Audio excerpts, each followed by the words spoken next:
Hello everybody, this is Mateo, and we are battling this guy! The entire part of the entire Let's Play that you've been waiting an entire video for. Oh yes. So, he's got a Pidgeot at level 25. This guy is a bigger hacker than Faulkner. Honestly, 11 levels lower than what it's supposed to be at, and yet he somehow has a Pidgeot. You can't even catch Pidgeots anywhere in this game, let alone one at level 25.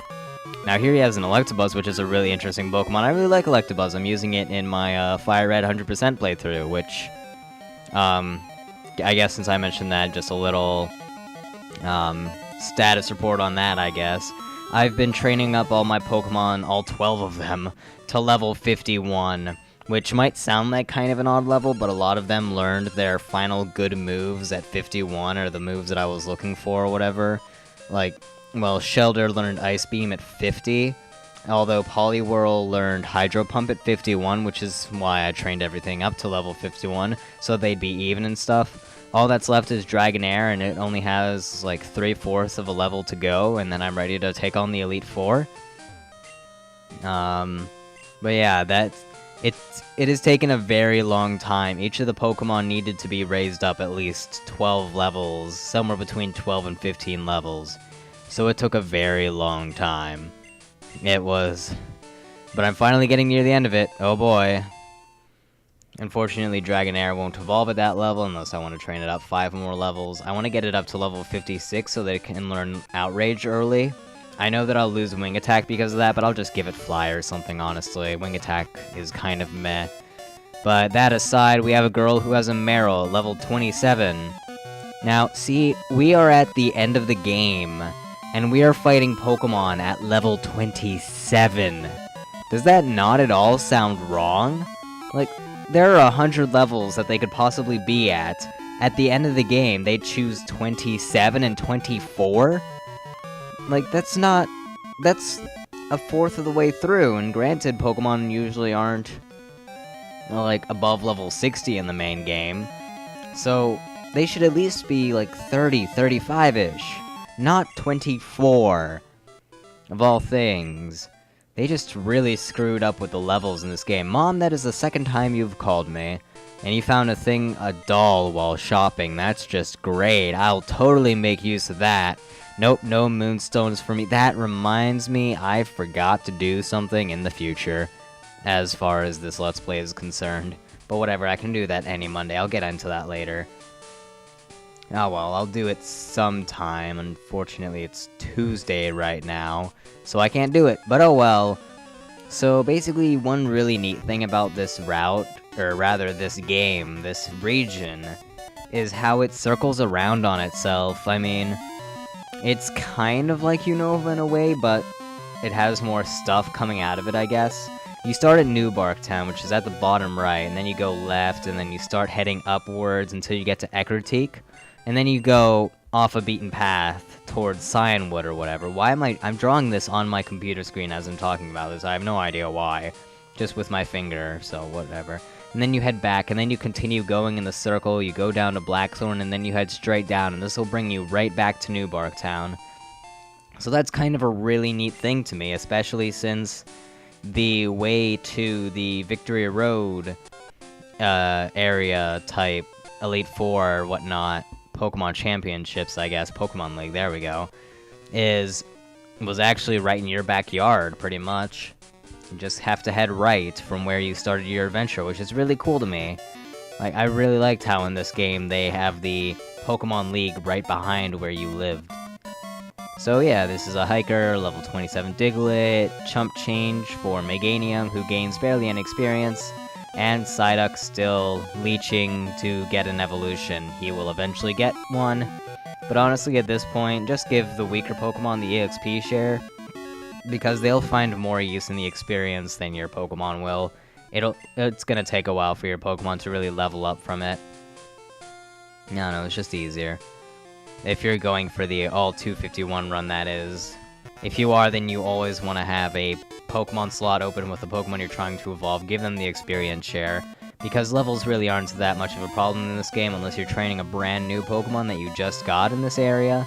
Really, your levels are fine, and even with the lowered experience gain, your opponent will never catch up with your levels. And if they do, then it'll take a very, very short grinding session to catch back up.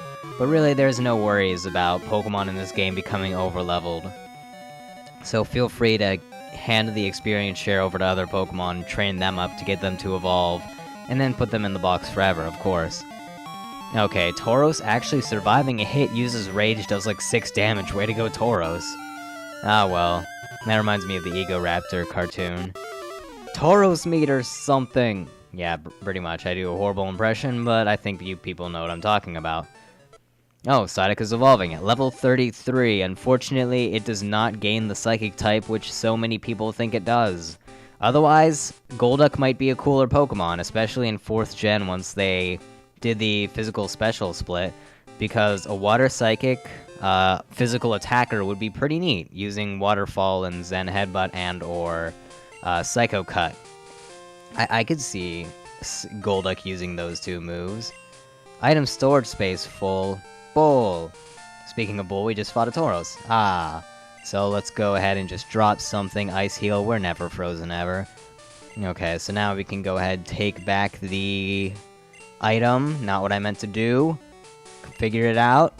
Take. And we're gonna give it to Dratini now. One thing that I really liked about Black and White 2, how they added the move option to the item in the Pokemon. So you just go to your Pokemon, select them, go to item, and then there's the move. So you can move it straight to another Pokemon rather than putting it in your bag and having to move it on to another Pokemon from there. It's very nice. Apparently also they added a thing where if your Repel runs out, there'll be a little message box asking, hey, do you want to set a new one? And you can just say yes or no, and so you don't have to go to your bag every single time, which also sounds very nice, but I'm really not one to use Repels in my Pokemon games, ever, just in case I run into a shiny Pokemon or something, especially when I'm playing a new Pokemon game. I want to see all the Pokemon that show up in that area. And really, it takes like 5 seconds to just run away from a battle. And that way I also have more money to buy mostly Pokeballs, because I usually catch a ton of Pokemon when I'm playing my game. Maybe if you're not spending so much money on Pokeballs, I could suggest you buying the Repels, but if you're buying a ton of Pokeballs, probably not going to want to buy Repels as well, considering you're going to be searching for Pokemon a lot. And it only takes a very short time to dodge Pokemon. To run away, I mean, yeah. So just another little tidbit there. And plus, then you lose the chance of getting a Pokemon with either Pokerus or a shiny Pokemon. Like, seriously, it would just really suck if you missed it. Although you wouldn't know, it would be kind of really bad. Speaking of shiny Pokemon, do you all remember that Geodude that I found? Like, a week ago, maybe a week and a half now? Well, I have quite the story for you. I'm training in Victory Road still. I have finished maybe like half or 8 of my 12 Pokemon, somewhere around there. And so I'm training up the last couple. Yeah, I think it was 8 done. And all of a sudden, I get into a battle with a Primeape this time. And it makes that sound. It's a shiny Primeape. A shiny Pokemon, 2 shiny Pokemon within a week of each other. When this happened, it had been exactly a week, give or take a couple hours, ever since the last one. It felt pretty awesome to find 2 shiny Pokemon a week within each other. So, luckily it's a Primeape this time around, so there's no chance of it exploding. The problem this time is that I'm pretty sure I was running out of Ultra Balls. So yeah, I really did get very close to failing. Although, I ended up catching it, which is very nice. So I now have 2 shiny Pokemon in that game, a week apart from each other, which is awesome to me, and I'll probably never find another shiny Pokemon for a long time in that game, just because there is no way I went through 8,129 battles in between those 2, especially in a week. Like, maybe 200? Maybe above that? But definitely not 8,000. So, the game is not going to give me one for a very long time to make up for it. Unfortunately, it is the relaxed nature, which means that it lowers speed and raises defense. So that's kind of really meh on a Primeape. Also, its IVs aren't as good as the Geodudes, where Geodude had 25 and above for pretty much everything. Primeape has around 20 for 3 of them. I think they were attack, defense, and special attack. And then he has like a 15 or so in HP, something lower, maybe like an 18 in special defense, and a 0 to 2 in speed. So yeah, it's really not too great in those regards, but it's still a shiny Pokemon nonetheless, and I am very happy to have it. Okay, so now that we've gotten back to New Bark Town, before we go to the Pokemon League, we are going to do some last-minute Pokedex type stuff, including breeding Donphan for a Phanpy. You can catch Phanpy in the wild, but I just couldn't, so I was just like, whatever. I'll just hatch one with the Donphan that I did catch. So that's a thing that you could possibly do in case you can't find a pre-evolved form of a Pokemon, which barely ever happens. The only ones that I can think of are Phanpy and Teddiursa. I seem to have a hard time finding those two. Okay, here we have a Jinx and a Ditto together, which will eventually hatch into a Smoochum. This is the only way that you can get a Smoochum in the game, unless you got a Smoochum from that random egg we got way back when. The one that could be either Igglybuff, Igglybuff, Pichu, Smoochum, Magby, Elekid, which I got the Elekid, and Cleffa. I think that's all of them. But here we have a super angry Smoochum. Seriously, Smoochum looks so angry in this game, I have no idea why. Ah well, there we go, we have a Smoochum, it's kind of eh. Here we have Jigglypuff, which, once you breed it and hatch its egg, you'll get an Igglybuff, which is an alright Pokemon, kind of meh. Well, Wigglytuff, I guess, is an alright Pokemon, kind of meh. It's very defensive. Not as defensive as Chansey, but more offensive than Chansey, still not by too much, though. But go ahead, breed that there Jigglypuff, you'll get yourself an Igglybuff, and that'll be one more Pokemon to add to the Pokedex. Luckily, we don't have to worry about evolving it or anything, because we already have the Jigglypuff. This is the only way to get an Igglybuff other than from that random egg. So yeah, right now we're doing a bunch of breeding stuff.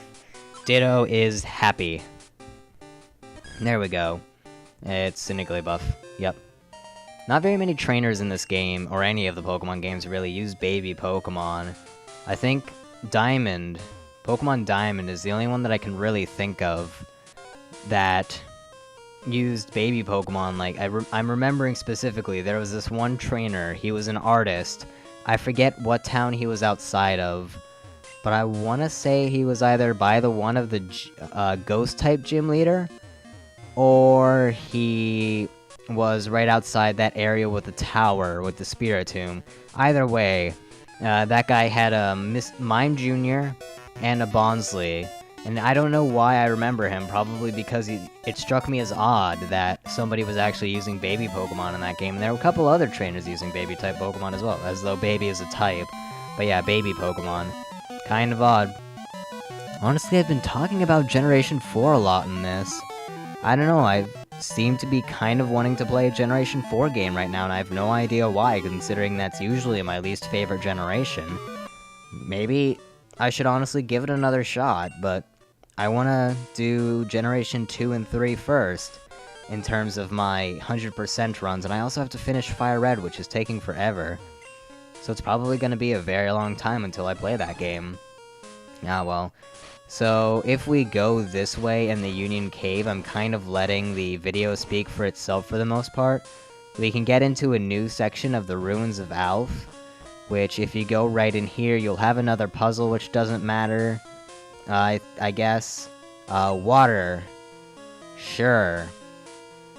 But yeah, there's that. I don't know what's behind there, but there is one that we want to get behind, which I think is this one right here, maybe. Oh, okay. Apparently I was in the wrong area, so we're gonna go back this way. But that's 2 more Ruin of Alph stations, quote-unquote, I guess.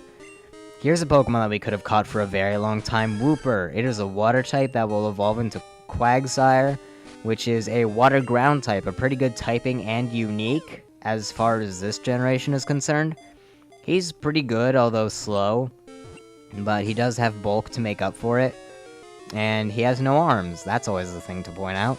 But yeah, I liked Wooper and Quagsire and all until like I found out that everybody used them in this game. Just like Ampharos, I don't like Pokemon that a lot of people use. I guess you can call me the Pokemon hipster, but, you know, whatever. I mean, I'm using Pokemon like Onix, and what's another obscure one that I'm using? Jinx, I think, is kind of obscure. And I'm trying to think of one more. A lot of people use Butterfree, I think, although it's alright. Yeah, I have found new respect in Butterfree because of its abilities to lay down status conditions like nobody's business. As well, it is pretty good offensively, although it can't last very long at all. But what's one last obscure one in my team? Don't tell me I have to load up my game and actually look. Trying to go through them all. It's difficult to remember all 12 at once. Yeah, I'm just gonna go with those two. Meanwhile, I'm thinking of using Pokemon like Stantler and Girafarig in my Heart Gold playthrough whenever I do that on my own time. So yeah, I guess I am the Pokemon hipster, or at least one of them. And I just hate the meta in Pokemon VGC as well, like Tyranitar and Metagross and Cresselia, I absolutely despise them. So, I don't know. Maybe it's just me. Maybe I like interesting Pokemon and having an interesting battle rather than fighting a sand team for the 50 millionth time. I don't know. Either way, Natu, Psychic Flying type. You can find it in this section of the Runes of Elf, excuse me. And my new team member. Yep, that's right. Another team member right before the Pokemon League, and he will be ready to fight once we get there. Next time. So I will see you all then. Goodbye. Oh, hi. What's up? Sure. Okay. Well, you're kind of butting into my ending. Thanks a lot, guy.